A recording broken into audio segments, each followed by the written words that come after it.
What's going on, guys? Welcome back to another video. Today I got a little bit of an educational video for you guys. We're going to deep dive into nutrition, what it looks like to set up your own nutrition plan, what macronutrient ranges that you should be going for, and so on and so forth. It's not going to be too in-depth, bore you to tears type thing. It's just going to be a somewhat, well, planning for it to be a somewhat shorter video and just try to pack as much information in there as I can. We'll see. We'll see how long it is, but stick around, guys. A lot of great information in this one. And I'll see you down here on the bottom of the screen with my little floating head. So, my friends, let's idiot proof your nutrition. We're going to break down absolutely as much as we can. I'm going to pack as much value into this as possible. So there's plenty of fruit that you can glean from this and apply it to your own diet and lifestyle and be able to make some good results with it. So when it comes to transforming your body, one of the most important aspects that cannot be overlooked beyond any other is your nutrition. You've always heard the saying, "Oh, abs are made in the kitchen, brother." Well, yeah, this is kind of true. Obviously, training is important, but if your nutrition isn't on point, then you're going to struggle. Without a shadow of a doubt, you are going to struggle. Uh, so a lot of people, what they'll do is they'll just eat clean. But what does that even mean, to eat clean? There's a ton of foods out there that are considered clean, but without any real idea of how many calories you're intaking from those foods, it's very likely to cause you some trouble down the road. A good example of this is peanut butter. Peanut butter has always been considered one of those clean, healthy foods, as part of a well-balanced diet. Sure, I love peanut butter. Don't get me wrong. I'm not a peanut butter hater. I'm a peanut butter lover. I could literally eat that entire jar that you're looking at without even blinking.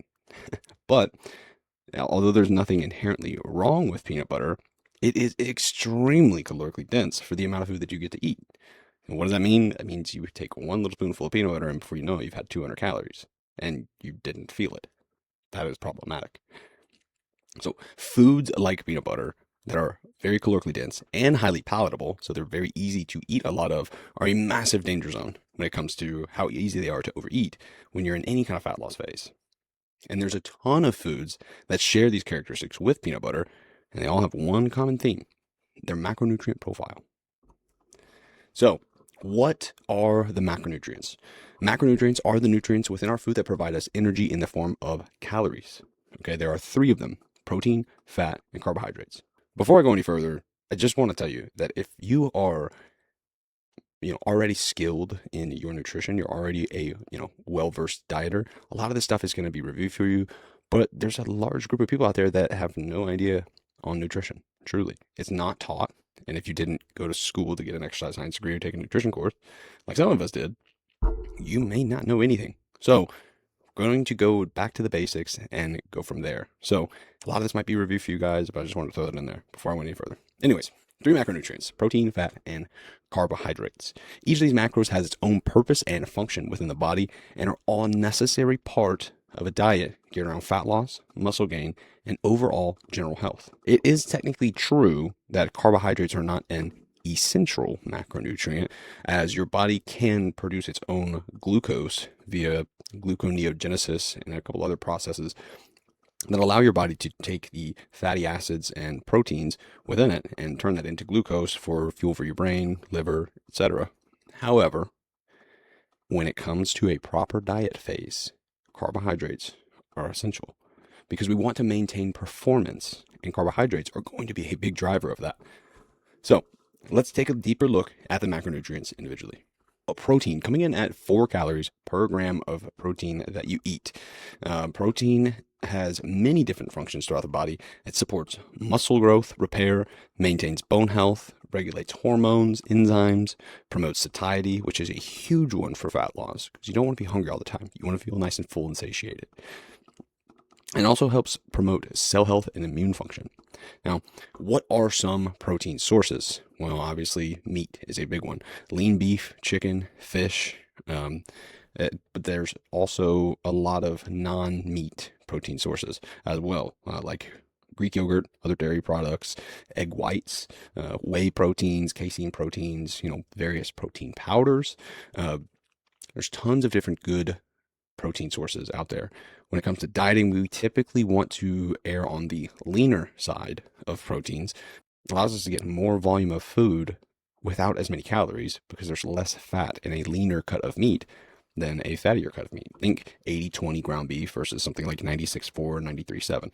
So typically when you're in a fat loss phase, you're going to want to lean more on the lean meat side of things. So protein, obviously, going to be a top priority when we're dieting.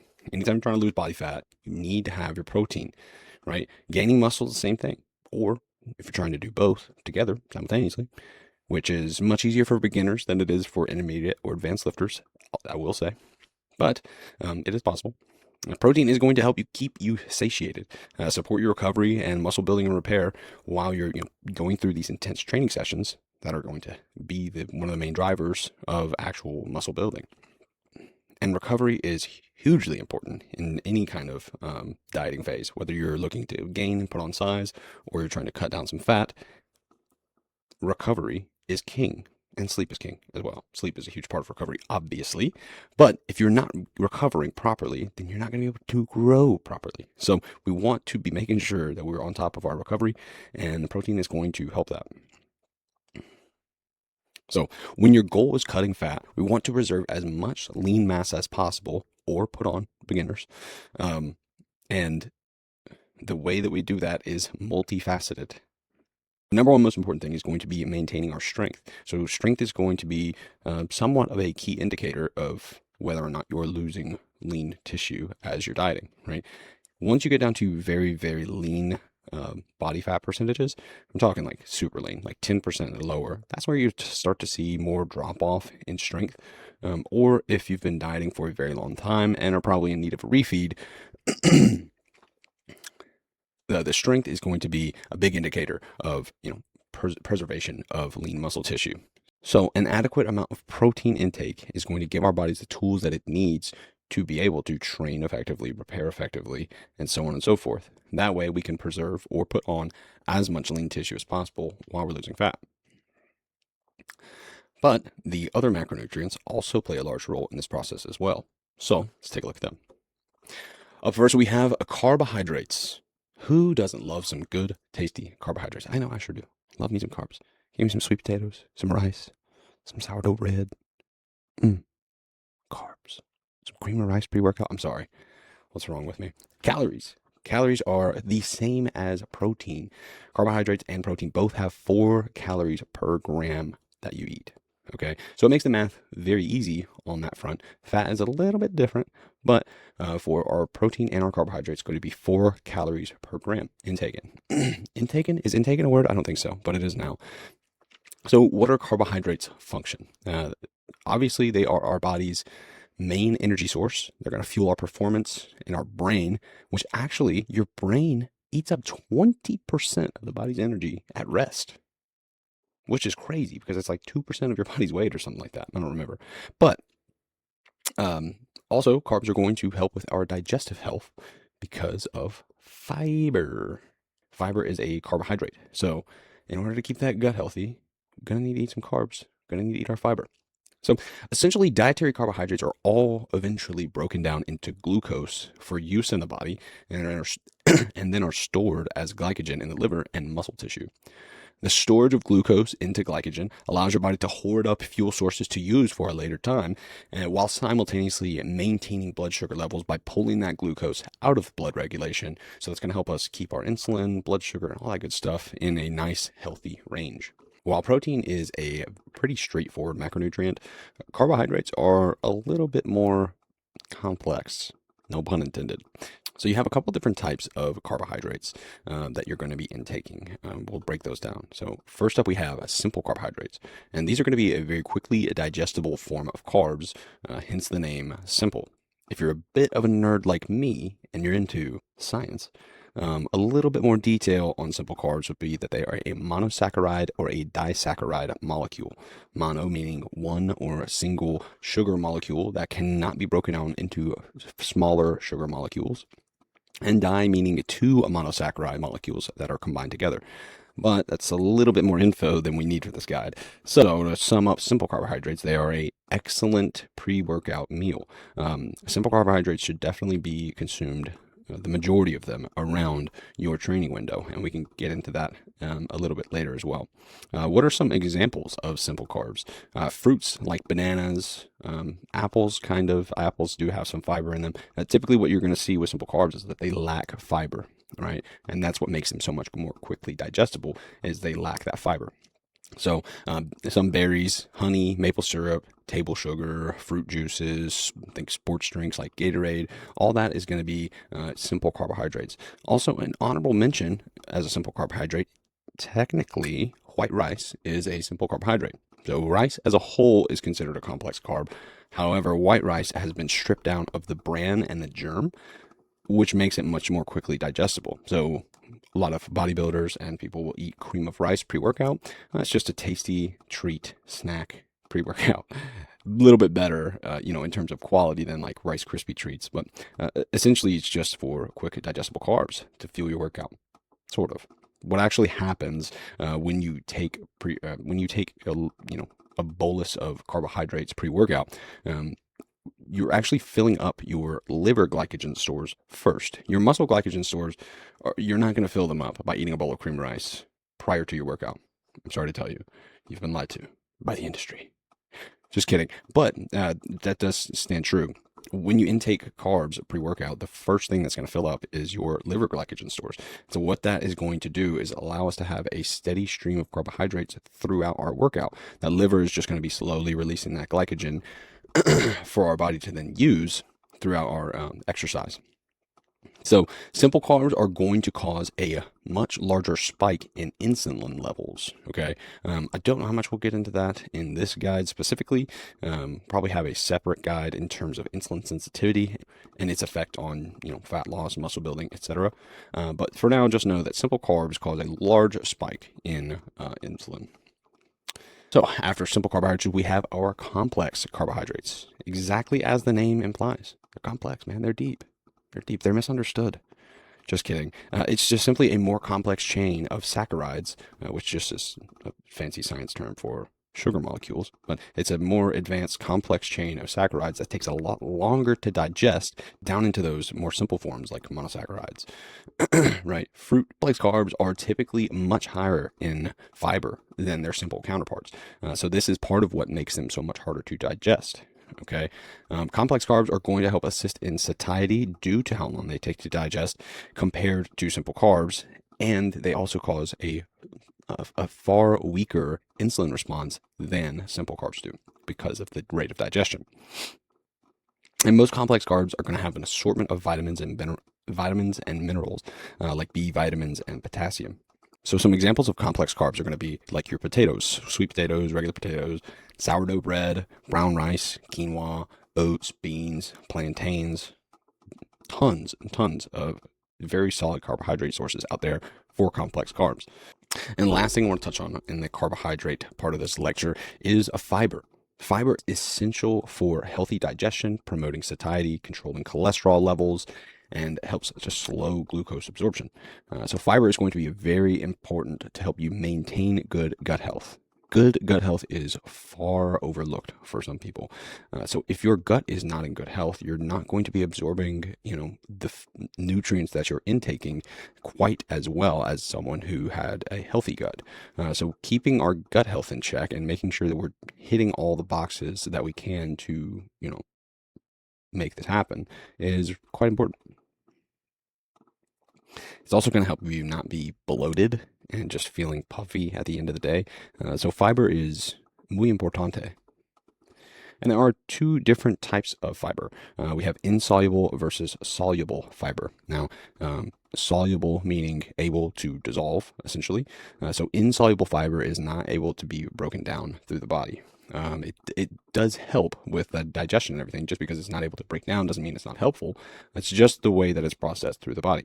Whereas soluble fiber does break down and forms like a gel substance that, so if you ever take like a psyllium husk, I believe, and like mix it in water, it makes like a goopy type of, or like chia seeds. Like if you've ever had like chia pudding, it's like these little hard seeds and then you soak them in water and then they become gelatin-like. So that's an example of a soluble fiber. So soluble versus insoluble fiber. Soluble fiber actually gives you 2 calories of energy per gram that you take in, where insoluble fiber is unable to be broken down, so it's not going to give you any calories. But when it comes to tracking, just track it as a regular old carb. Trust me. Trying to say, oh, this was only 2 calories. I actually had 138 calories instead of 140 calories here because there was 1 gram of soluble fiber. Don't do that. You're just making more trouble for yourself. Just count it as a carb and move on. I promise you're not going to miss that 1 gram of carb or half a gram of carb for 2 calories. Trust. It's just information. It's just to learn. Sorry. Yeah, but like I said, super unnecessary and just a minute detail that's not worth taking the time to track in that matter. But you should certainly be tracking your fiber intake and making sure that you're hitting it, through some nice complex carbohydrate sources. Ideally, you get all of your fiber from actual food and you don't need a supplement, but there definitely are instances in which a fiber supplement, it can be useful. All right, next up, we have fat. So fat has 9 calories per gram that you intake, over double that of protein and carb. So remember those calorically dense foods that we talked about in the introduction that I said all have one thing in common? That one thing all of those calorically dense foods have in common is they typically have a much higher concentration of dietary fat. With over the double caloric content compared to protein and carbs, fat calories add up very quickly and are usually very small serving sizes compared to what you would get out of carbs or protein, which makes those small serving sizes very easy to overdo when it comes to fat. Like I said with the peanut butter earlier, you can smack 200 calories of peanut butter faster than you know what to do. Next time, I challenge you, put your tub of peanut butter on a food scale and go ahead and scoop out what you would normally eat if you were just going to say, hey, I'm going to have a spoonful of peanut butter, a little guilt-free snack. If you weigh it, you will see how many calories is truly in peanut butter. A serving size of peanut butter is about 32 to 33 grams, depending on the brand. And that is not a lot of peanut butter, believe it or not. But it's usually, for a serving size, is about like 180 to 200 calories for peanut butter. So you gotta be careful. That's why I said it's a danger zone. You've got to be careful when it comes to intaking fat, and choosing the right fat sources are going to be pivotal in keeping you full and making sure that you don't overeat. All right, now all that out of the way, what does fat even do? What is the point of fat? So fat's functions are nutrient absorption of fat-soluble vitamins, like vitamins A, D, E, and K. It's an energy source for our body, obviously. Hence the whole process of burning body fat. We're literally burning body fat to generate ATP for our body to use. And so yes, it is an energy source. Typically in exercise, you see a switch from burning glucose for fuel to burning fat for fuel. When you're doing more long-term endurance, think like marathons, long bouts of running, swimming, etc. That's typically where you see more fatty acids being the preferred energy source. But for most things that we would do, training in the gym is going to be more glucose dependent. Healthy fats are also pivotal in hormone regulation and production and help support your heart health as well, as long as you're choosing the correct fats. So there are several different types of dietary fat. For your diet, we want the greatest focus to be on PUFAs. That's right, PUFAs, polyunsaturated fatty acids, and MUFAs. Yeah, MUFAs, monounsaturated fatty acids. I'm sorry. These are going to be our healthy fat sources that we really want to focus on and take up the majority of the fat content in our diets. So PUFAs specifically are going to include higher amounts of omega-3s and omega-6 fatty acids, which are essential for heart health and overall general wellness and brain function and more. These are going to be these are going to be the healthy fats that are going to promote health, not degrade it, and the fats that we want to focus on within our diet. When it comes to fats to avoid, the main fat source that we want to avoid is trans fats. So there are some very small trace amounts of trans fats that can be found within a lot of meat products. However, those are cool. They're naturally occurring. No big deal. Well, naturally occurring, maybe not, probably comes from the cow's diet, truth be told. But trans fats are going to be highly hydrogenized and very processed. So heavily processed oils, trans fats. And we want to stay away from those. Based on evidence, trans fats are definitely the ones that we want to avoid, just in terms of keeping our overall health in good standing, as well as our cholesterol and other biomarkers. So I touched earlier on dietary fat being a critical component in hormonal regulation, which is true. So, for example, say you are dieting for a bodybuilding show and you want to get down into single digit body fat percentage. Well, along the way of doing that, you're probably going to manipulate your fat calories down to quite a low number. And this is where we typically see issues with hormonal regulation in terms of dietary fat intake being too low. However, it's not as insane as people think it is. As long as you are taking in 10 to 20% of your total calories from fat, you are well within a healthy enough range to promote hormonal health. The big issue that people run into when their hormonal health becomes compromised is they pull down their fat and they're in a very low body fat percentage to begin with. And those two things combined are typically what's driving, lowering of your testosterone and other hormonal issues. As long as you're in 10 to 20% of your total calories coming from fat, and we're focusing that 10 to 20% mostly on polyunsaturated and monounsaturated fatty acids, you will be fine, hormonally speaking. Now, you may miss a juicy steak, but, in terms of true health, you'll be all right. So what are some common fat sources? So monounsaturated fatty acids can be found in avocados, olive oil, nuts like almonds and cashews, seeds like pumpkin and sesame. Yes, eat your pepitas, my friends. That's good for you. That's sunflower seeds. I'm sorry, that's pumpkin seeds if you didn't know. PUFAs can be found, polyunsaturated fatty acids can be found in fattier cuts of fish like salmon, or if you're really bold and brave, sardines. Great source. Flaxseed, chia seeds, and walnuts are some other good examples. Some other good sources of healthy dietary fats are going to be red meats, eggs, dairy, some dairy, I will say. A lot of people don't do well with dairy, so it's really a person-to-person basis, but higher fat dairy products can sometimes be a great source for people as well. You're probably asking yourself at this point, Stephen, how much should I have of each macronutrient? Well, I'm going to tell you. The amount of each macronutrient is highly based on the individual in question, but there are some guidelines to follow that will help you get going in the right direction, and then you can adjust as needed depending on your goals and how your body handles each macronutrient. So protein, the amount of protein that you should be intaking if you're, trying to build muscle and lose fat, or just lose fat, we want a higher protein intake. We want to be looking at 0.8 to 1 gram per pound of body weight. Okay. This is a standard recommendation in regard to higher levels of satiety, as well as enough protein to maintain or build new muscle tissue.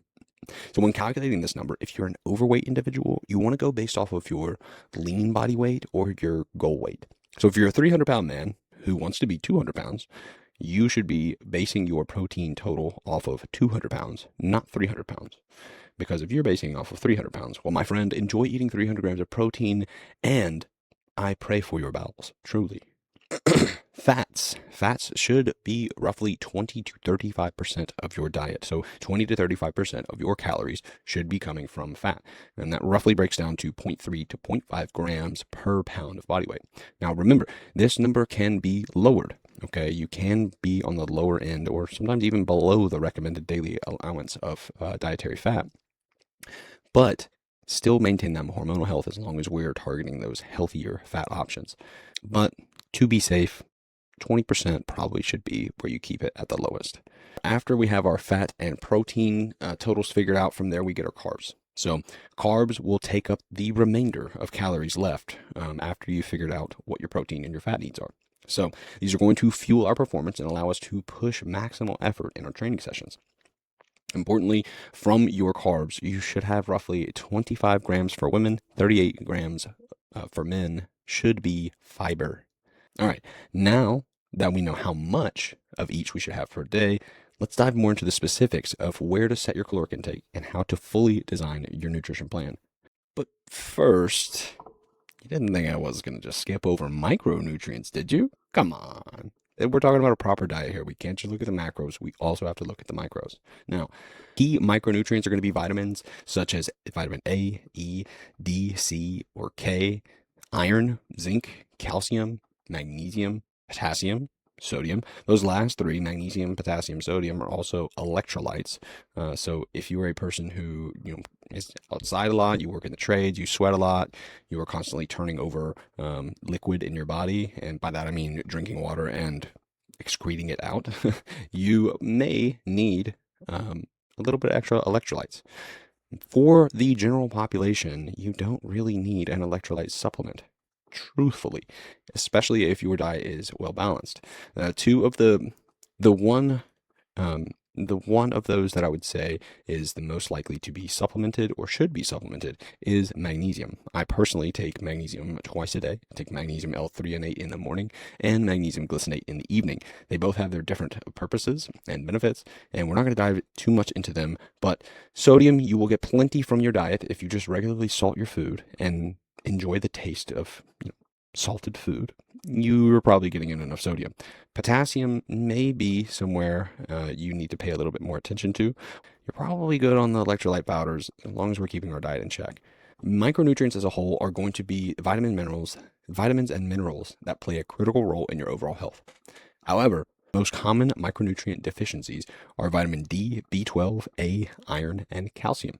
So most micronutrients will be covered in a well-balanced diet, but supplementation in the case of a deficiency is ideal. Like I said earlier, I personally supplement magnesium. I also supplement zinc and vitamins D and K because I personally had a vitamin D deficiency at one time.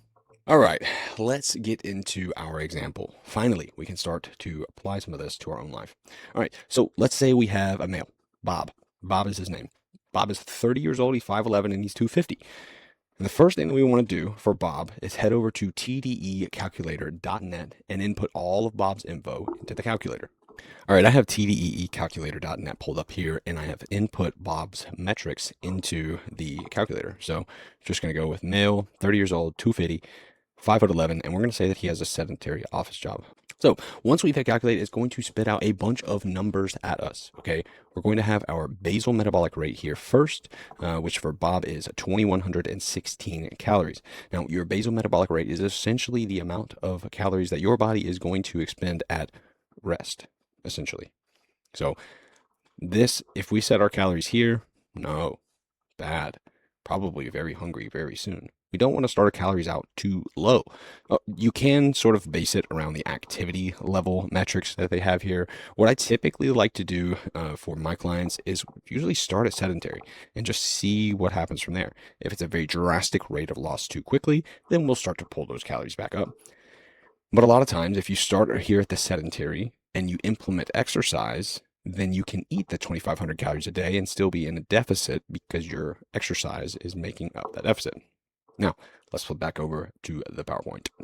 All right, so we'll say that for our purposes, we'll say that Bob has a sedentary office job. So we're going to start him out at around 2,500 to 2,600 calories. And we'll say that his goal weight is 210 pounds. So to find out Bob's protein needs, we're going to take his lean body mass, his lean or his goal body mass of 210 pounds. We're going to multiply it by 0.8, and that's going to be on the lower end of protein.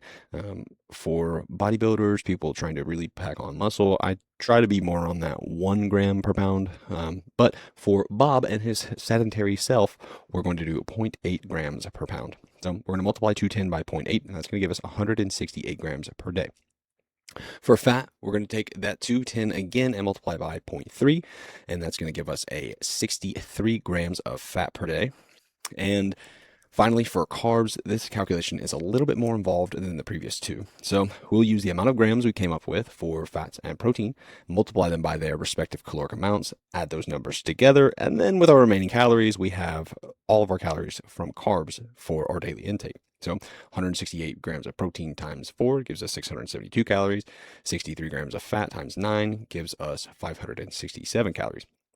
So 567 plus 672 gives us 1,239 calories of our diet from protein and fats. and we're going to subtract that from our total daily target of 2,500. And that's going to give us 1,261 calories of carbs. Divide that number then by 4, and that's going to give us the amount of carbs that Bob needs to intake in a day, or 315 grams of carbs, which is much more carbs than I'm eating currently. Rub it in, Bob. Rub it in. So let's look at an example meal plan of Bob's. So this example meal plan was just something I roughly threw together. If you want to pause it here, take a screenshot just to give you kind of an idea of how to break your own nutrition apart. Like I said, very rough thrown together for this video, but lays out 5 meals with different protein sources, different fat sources for Bob to really balance out his diet. And the main thing to take from this is pre-workout and post-workout meals. So these 2 meals are going to be critical, as one is going to fuel our workout and the other is going to kickstart our recovery. So in the pre-workout meal, we want simple carbohydrates, like we spoke about earlier. In Bob's case, this is cream of rice. So from his cream of rice, that's going to be the main fuel source going into his workout. Then in the post-workout frame, we want to see carbohydrates as well as an adequate serving of protein to help kickstart muscle protein synthesis and replenish the glycogen that we just burnt off during our exercise. So the pre and post-workout meal are obviously going to be timed accordingly, pre-workout and post-workout. Pretty simple. And the other 3 meals can just be sprinkled throughout the day as needed for Bob's desires. So how can you apply this information to your own diet today? Number 1, you're going to calculate out through tdecalculator.net the total number of calories and macronutrients that you need to hit in a day. So once you have your calories figured out, then you can do the math on your macronutrients to know exactly how much of each of those you need. And then the very next thing that you're going to do is run to the App Store with quick as your little thumbs can go and download some sort of tracking app. Now, this could be MyFitnessPal, Stupid Simple Macro Tracker. There's countless macro tracking options out there. The only one we want to avoid is the silly little AI ones that allow you to take a picture of your food and it's going to guess at what your calories are. If we wanted to guess what our calories were, we would do it on our own. We don't need AI's assistance in terms of guessing. We want real good data, not AI guess. So get your app, input your own metrics, and start to track. The next thing that you're going to want to do is utilize the sample food sources that we discussed earlier in this video. So your protein, fat, and carbohydrate sources. And from there, it's time to plan. And if you fail to plan to fail, my friend. Because if you don't have something that you can easily execute every single day and you give yourself too many options or you have too many decisions to make throughout the day based around your food, it's going to lead you to make some silly decisions. How do I know? Because I've been there. So you want something that's going to be simple and easily repeatable so that you can continue to do it for several weeks, right? Sometimes, depending on how much fat you need to lose, you may be in a dieting phase for 6 to 12 months. And over that 6 to 12 months, you want to make sure that what you are doing is easily repeatable so that you're having success throughout that whole time. And once you have your plan nailed down, you're going to want to track your calories, your macros, and your body weight for 1 to 2 weeks and see how it changes. If it continues to go down, then you're currently in a deficit. That's good. But we want our deficit to be controlled. We never want to push it so far down that we're losing weight at too fast of a rate. A much heavier person has a little bit more wiggle room in this regard. But for most people, you really don't want to be losing weight any faster than 0.5 to 1% of your total body weight per week. And this translates to roughly 1 to 2 pounds per week, depending on your body weight. So with Bob at 250 pounds, for him, we would want to see somewhere around 1.25 pound to 2.5 pounds of weight lost per week. Anything greater than that, and you run the risk of burning yourself out, number 1, crashing out your basal metabolic rate too quickly, or on the contrary, if it's much lower than that, then it's not really exciting. If you're only losing like 0.5 pound or less a week, you're not going to be really excited to continue dieting because that's going to take a really, really long time if you have a considerable amount of weight to lose. And finally, we want to manipulate our deficit as we go. As you start to lose body fat, your basal metabolic rate is going to start to go down because there's simply less of your body there. Therefore, there's less to maintain from a caloric need basis. So as this rate slowly starts to taper down, it's going to cause your deficit to be a little less effective. With that being said, as you start to see the weight loss slow or stall altogether, you want to increase your caloric deficit as that's happening to continue seeing a downward progression in your weight. The easiest way to achieve this is by increasing caloric expenditure, which would be output through exercise, or decreasing your caloric intake. Our goal in any fat loss phase is to keep the calories as high as possible for as long as possible. This is going to make sustainability a high priority. So if you bring your calories too low in the beginning, you are doing a bad thing, my friend. Or, on the contrary, if you make your cardio too high in the beginning, you are again doing a bad thing. Don't do that.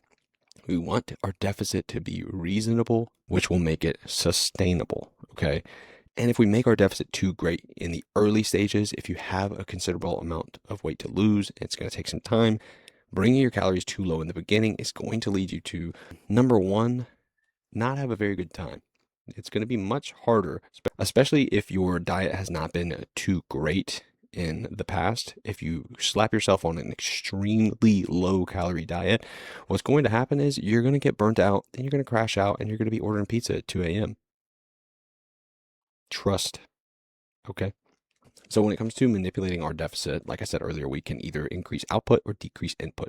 Whichever way you decide to do is valid. However, it is much easier in the beginning stages to start by increasing your output. So this can be something as simple as increasing the amount of steps that you're walking 1 to 2,000 per day, which is going to cause you to burn more calories, therefore increase your deficit. We don't want to add too much cardio or take away too much food in the early stages, like I said. And another big reason for that is because it leaves us no wiggle room. If you bring your calories down to a harsh level in the very early stages, well, then once your deficit slows down, then you're eating air to lose weight. And we don't want to do that. We want to eat food. So as you're creating your deficit, you want to make sure that it's reasonable. You're losing weight at an adequate rate, but not too quick. And it's something that you can uphold and sustain for a long time. That pretty much wraps it up for today's deep dive into nutrition. Now, this, like I said, is a pretty basic and bare bones nutrition guide. However, it is absolutely everything that you need to get started today and start losing that body fat that you've been wanting to lose for years. You can start it today. You can apply the things that you've learned in this video. Watch it again. Hey, hey, hey, watch it 100 times, man. Really pump my numbers up. Just kidding. If you have watched it this far, I truly appreciate you guys. I hope that you got something out of this video. My goal is just to inspire, inform, and help change people's lives. So hopefully you guys got something out of this, and stay tuned. I'm going to be pumping out as much content as I possibly can here on YouTube and on Instagram. If you guys don't follow me over there, it will be linked down in the description below. And if you have any questions, definitely feel free to reach out to me there. As always, I appreciate you guys. Take care and God bless.